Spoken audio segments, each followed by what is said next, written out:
Welcome to Brussels, a city made for good food and cozy winter vibes. The sights here are easy to tick off, so we spend most of our time doing what Brussels does best, eating. A lot. From the city's best waffles to a chocolate and beer tour with stops at Manneken Pis and the Grand Place. We visited in December, which meant wandering through the Brussels Christmas market and soaking up the festive winter vibes. If Brussels is on your list, this will help you figure out what's actually worth eating, drinking, and seeing.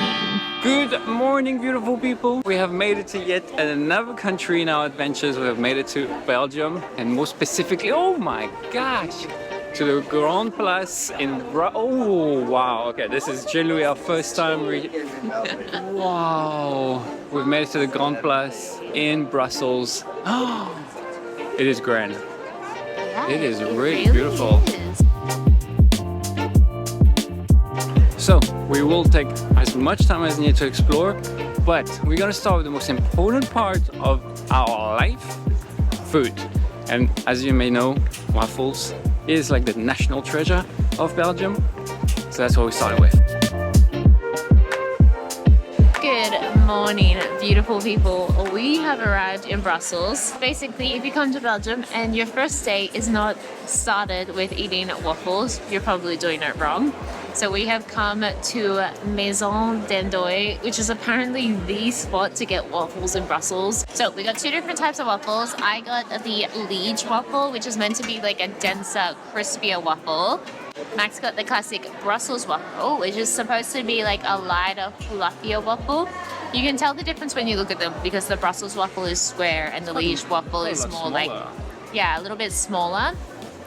Now Max got like one of those fancy ones with whipped cream and chocolate sauce and nuts.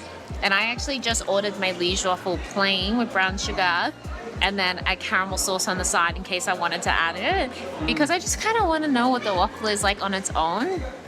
Whoa. I'm excited for this. Oh, this is delicious. Is it good? This is solid. Wow. It's so good. Oh, okay, so I don't know what other waffles in Brussels taste like, but these ones are a really great way to start. We are doing a chocolate and beer tasting tour because when in Brussels, we've already had our waffles now, chocolate and beer are the next things. So we're actually doing a tour with Hungry Mary and we come to our first stop. We have our first piece of chocolate and apparently there's going to be quite a few more of these, which I'm very excited about. This is 75% dark chocolate.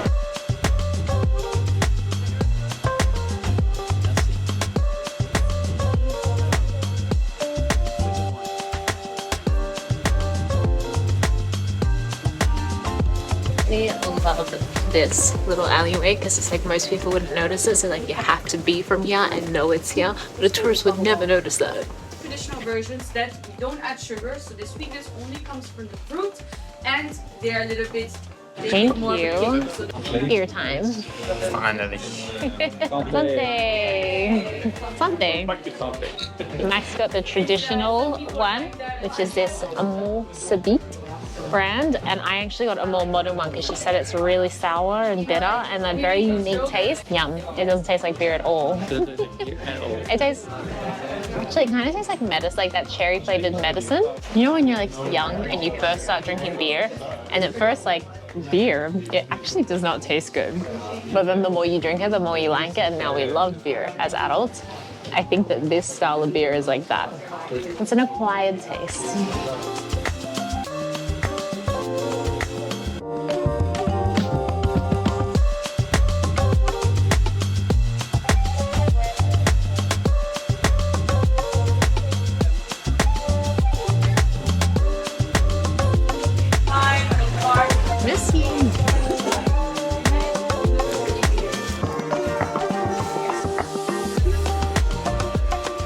Okay, so we got our probably my most interesting chocolate of the day. This one's actually filled with rum, like, and not just like rum flavored mousse. Like this is actual liquid inside.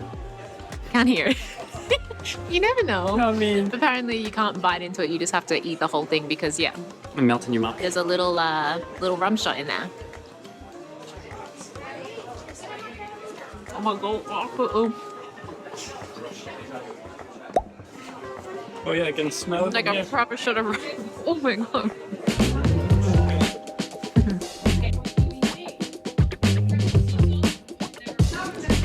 Oh no. So the good thing about having a guide is that she corrects you on things. Like previously, she said Maison d'Andois, not d'Andoy, it's d'Andois, is actually one of the best places here to have a waffle, and that you should definitely try it at that one. So that's good to know. But she did say only the tourists put cream on their waffle. Okay, we're about to see our little Manneken Pis. He's like the biggest thing on everything in Brussels. He's a fireman. So this is a Manneken Pis, and this is a 3-foot statue of a little 3-year-old boy who is peeing, and it's like the national pride of Belgium. It's hilarious. Our guide just told us this whole story about this little tiny statue, and he is just basically a comedic relief for the country of Belgium. He's been stolen a bunch of times, he's been ransomed, and now finally he gets dressed up all the time. He has over 1,000 different costumes, and the online travel community says he's like the most disappointing tourist trap ever, but the people of Brussels hold him very dear to their heart. So don't you dare say anything bad about him.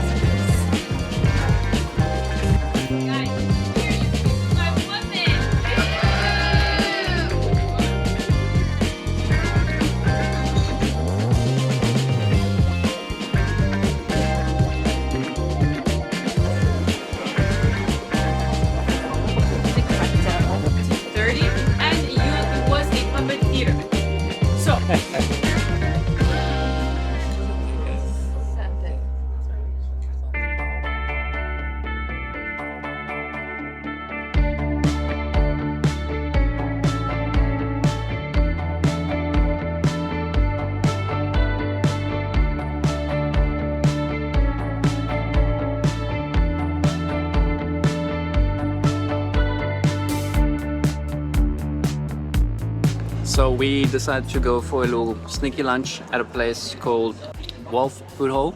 We got 2 traditional, there was I think the only one stand that offered traditional Belgian food, and we got a vol au vent, which we didn't know is chicken mushroom cream that comes with chips obviously, and cabornade flamande, which is a recommendation from our guide yesterday.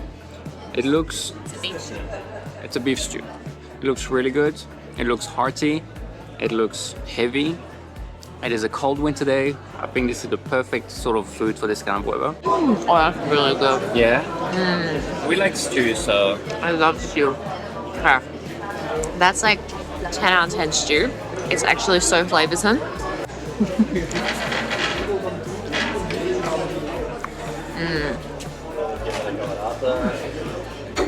Amazing. Tastes like chicken and mushroom pie, but really, really delicious. It's so cold today, so this is like the perfect food for today. And if you happen to be in Belgium in early December, then you'll be able to come to Brussels Christmas market, which I personally am very, very excited for. Oh yes.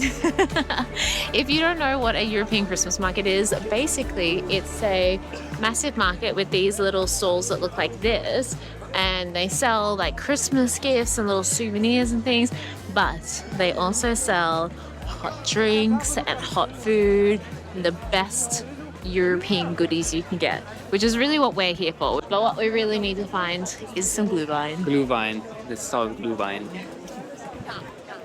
Oh yeah. So this is where Max and I differ, and the many causes of arguments between us in our travels. Let me know in the comments what you guys do. In my opinion, you have to walk around the entire market, see every food option, and then make your choice. Max, first thing I was like, oh, this looks good. Max is like, oh, you want to get one? I said, well, I don't know what else there is. Life's too short. By then you've walked around for 3 hours, the market is saturated, you have no place to sit, it's too cold, and you're just tired. Obviously you gotta get a fondue. It's not in the potato, but it's in the bun.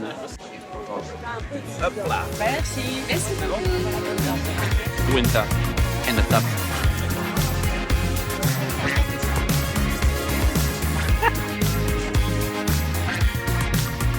Very delicious, but very messy. Oh my god. I got it. No. Let me have a You have to plant. Let me have a bite.